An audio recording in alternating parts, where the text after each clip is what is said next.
This is the CycleWorks swing arm bearing puller tool, which also can be used to pull the outer race on the wheel bearings, because the swing arm roller bearing and the rear wheel and front wheel roller bearings are all the same size. There's a set of little Allen head bolts that fit into this cage here on a plate, and then there's a large bolt with a nut, and the flat face of the bolt goes in on the face of the plate, and then the nut points up to the heads of the other Allen bolts, and these all screw in around it and capture that bolt inside. After I got those two in, I tightened all the bolts so they're snug on the nut. And I want to do that because I need a little extra clearance to pull that inner race. So there'll be some threads exposed here outside the plate. Now the way the puller will work is it goes in this way, and there's a puller bolt that threads in, and it has an Allen on this end. So as you tighten this puller bolt up, it pushes the captured bolt up against these 6 Allen bolts, and that spreads them out so the edges slide up under the outer race. So the puller gets captive underneath the race. And then the puller sleeve goes over and sits on the outside of the bearing hub, and then the puller plate, and then the nut.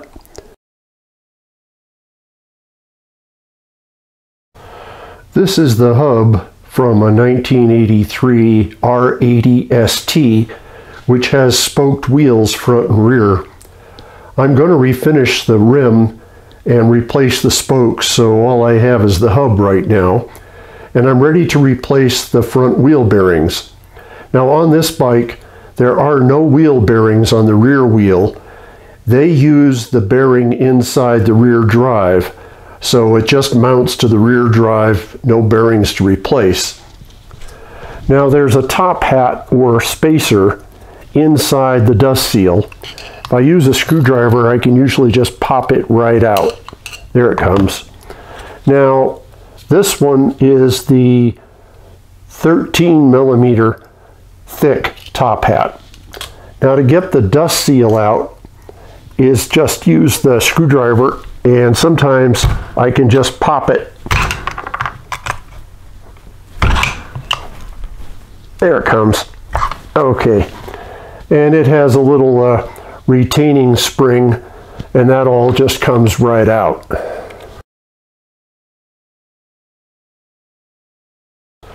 Now at this point I can just lift out the inner race, which is covered in some grease, and then there's a center tube inside that comes out as well.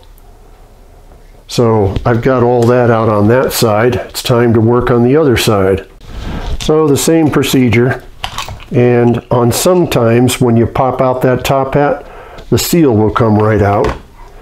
And here's the bearing on that side, and inside there is what's called the wetting band.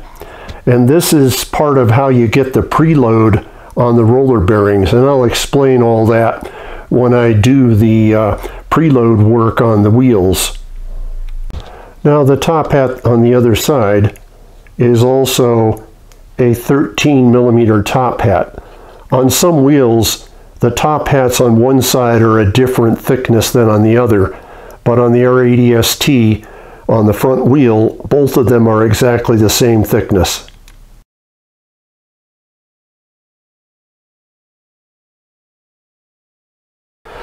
Now on some rear wheels or front wheels, there'll be a steel sleeve that the outer race is up against. But on this wheel, I've got a magnet here, it's all aluminum. So in order to remove that race, I'm going to have to heat the hub. Now for this case, it's really easy. I can just put it in the oven because I have the rim and the tire and the spokes all off it. But if that's not what you're doing and you're just working on the whole wheel, you'll have to heat this up with a hot plate before you try to remove that inner race. If you don't do that, you're going to score the aluminum and damage it. So it's very important when there's no steel sleeve to heat the hub area prior to removing the inner race. So I thought I'd lay out the parts of the bearings for the front wheel in sort of the order. You have the top hat, the seal, the inner race. Of course, I don't have the outer race out yet. The pipe, what's called the wetting band, which helps adjust the preload on the two roller bearings, and then essentially the same order on the other side. So I measured the wetting band thickness, and it's 6.45 millimeters, and BMW provides a range of these from 6.3 millimeters to 7.7 millimeters in 0.05 millimeter increments. And that's all part of how you get the preload set on the bearings when you install them. Okay, I heated up the rotor to 225 for about 25 minutes. So I'm going to put the puller in and tighten it up.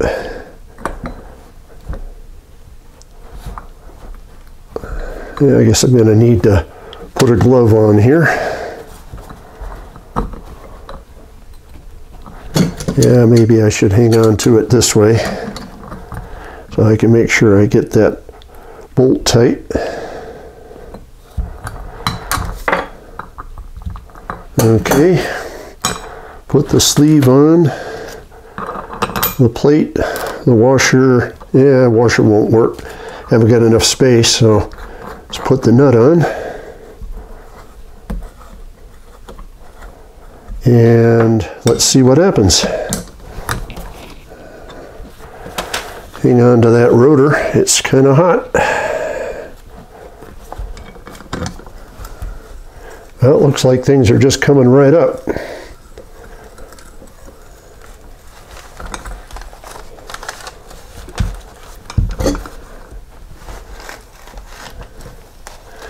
It's got a ways to go. It's in there pretty, oh, there it goes. Okay, so that worked very nicely. So what I'll do is back the nut back and then loosen the puller bolt so I can get the old race out. There it goes. Now we'll flip her over and we'll go for the other side.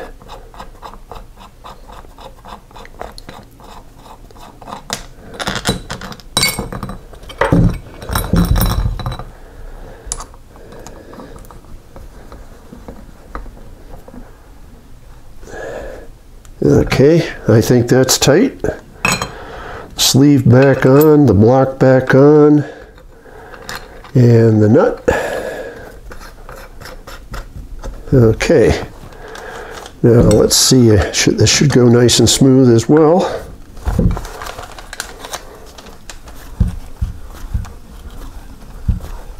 Yep, nice and easy.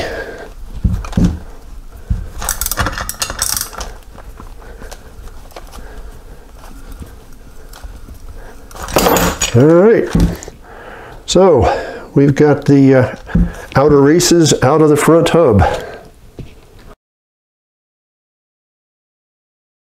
Now what I'm going to do is put it back in the oven for about 15 minutes, and then we'll install the new frozen outer races. Now the plate on the CycleWorks tool is just wide enough to fit on the outside of the outer race, so I can drive it in using the plate and a hammer. Now I froze the new ones. This is the old one. I froze the new outer races, and I'm actually going to heat the hub for about 20 minutes, and we'll see how easily that all goes together. Okay, I've got the hub, and it's been heated for about 20 minutes. And I froze the race, and we'll see if it goes in nicely.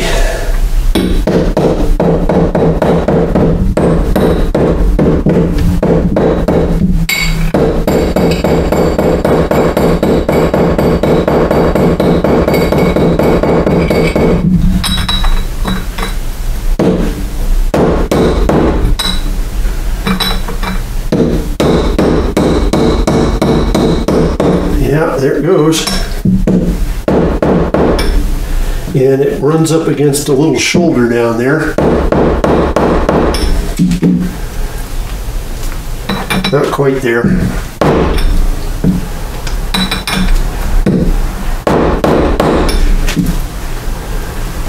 Yeah, okay, that side's done.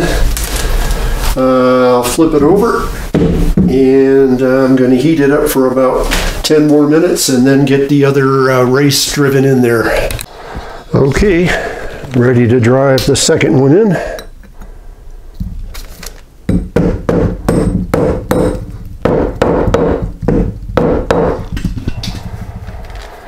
And we'll get the plate on there.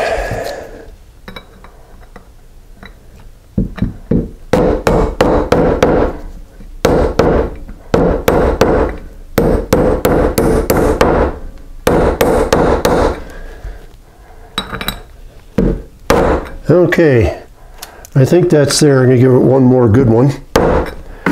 And then I'm going to flip it over and just verify that the other bearing race didn't move, which it didn't. Now this time I actually heated the hub to 250 Fahrenheit, and I think it went in a little easier, so maybe that's the better temperature to heat the hub to. So the outer races are installed. I'll put the inner races in when I set the preload on the tapered roller bearings.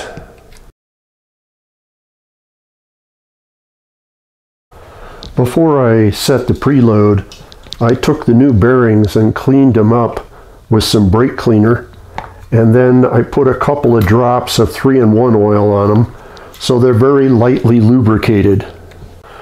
This is the front wheel bearing assembly, the front axle, and then there's a spacer that goes on the right side of the axle, and then the inner race on the right, the pipe that's in the middle of the hub, the wetting band for adjusting the preload on the bearings, the left side bearing, and then a thick flat washer and the nut. Now to set the preload, I mount all of these parts, but I add an 80mm tube on the end, and then I use a thinner flat washer and the normal axle nut to compress the bearings so I can measure preload. Let me explain how I figure out the force for the bearing preload. First, I measure the diameter of the sleeve, which is 1 inch, and then I compute the radius by dividing 1 inch by 2, so the radius is 0.5 inches. Now the range of torque for preload is 20 to 30 inch ounces. So I need to convert ounces to grams, and there are 28.35 grams per ounce. So the 20 inch ounces is 567 inch grams, and the 30 inch ounces is 870 inch grams. Now to get the force, I divide those torques by the sleeve radius. So the 567 inch grams gives me 1134 grams of force, and I'm going to round that to 1150. And the 870 inch grams gives me 1700 grams. So my target force is between 1150 and 1700 grams. Now to set up for doing the preload, this is the right side bearing and that spacer, so I slide them in just like that. Now on the left side, I stick the pipe in, and then the wetting band, and then the wheel bearing, and then the 80mm pipe, and then the thin flat washer and the nut. And then what I'll do is torque the nut to 25 foot-pounds, which is the torque that you use on the front axle nut, and then I'll be able to measure the preload on the bearings.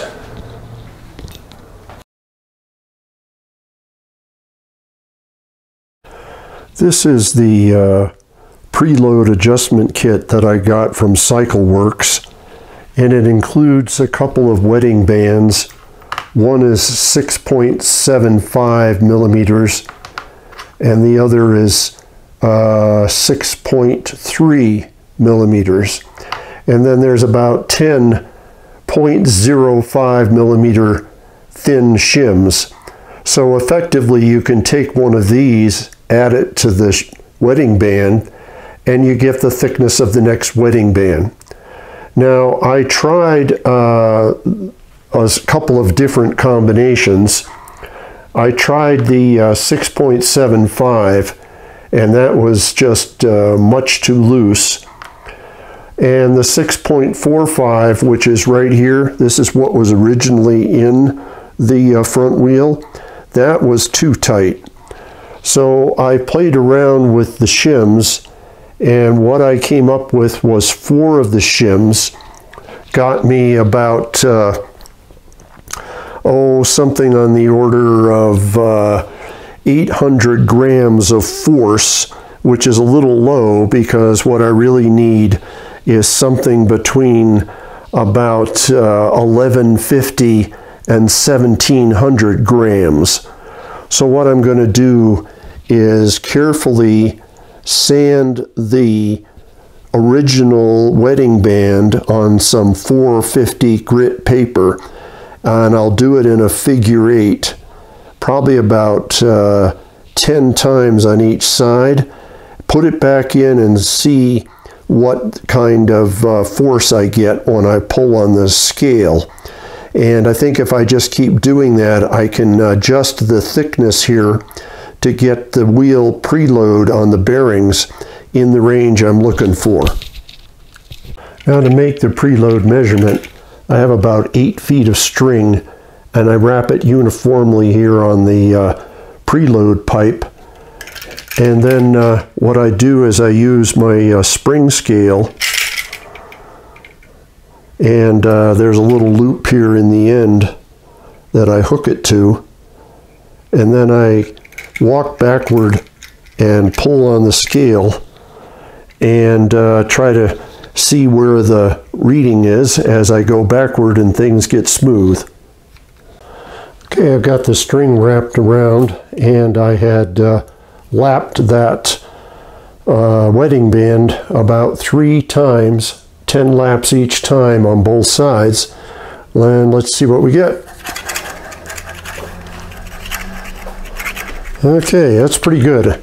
It's given me about 1200 grams, which is on the low end of the range, but I think that's just fine.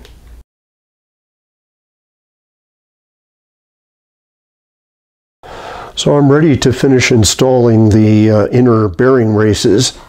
I'm going to pack them with extreme pressure Staplex red grease.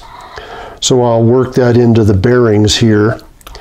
And then these are the dust seals and the top hats. Now the brim of the top hat is on the back of the seal. So you push it through like that, and then it sticks through. Now when I assemble everything, I want to make sure that the wetting band is on the left side.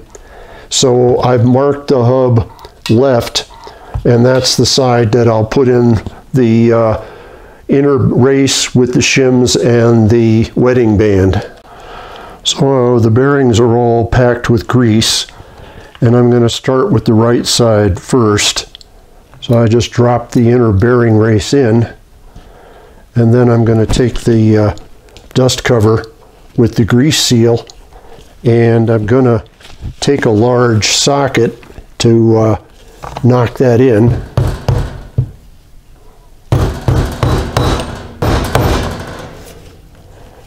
There it is. Now I'll flip it over, and these are the 4, oops, got caught here. These are the 4 shims, and I'm going to lay them on the narrow end like that, and then I'm going to put the center pipe in, put the wedding band in on top, and then flip the bearing over and put it on top of the wedding band so that the shims are a sandwich between the bearing and the wedding band. And just knock in the grease seal. Okay, there we go, all done.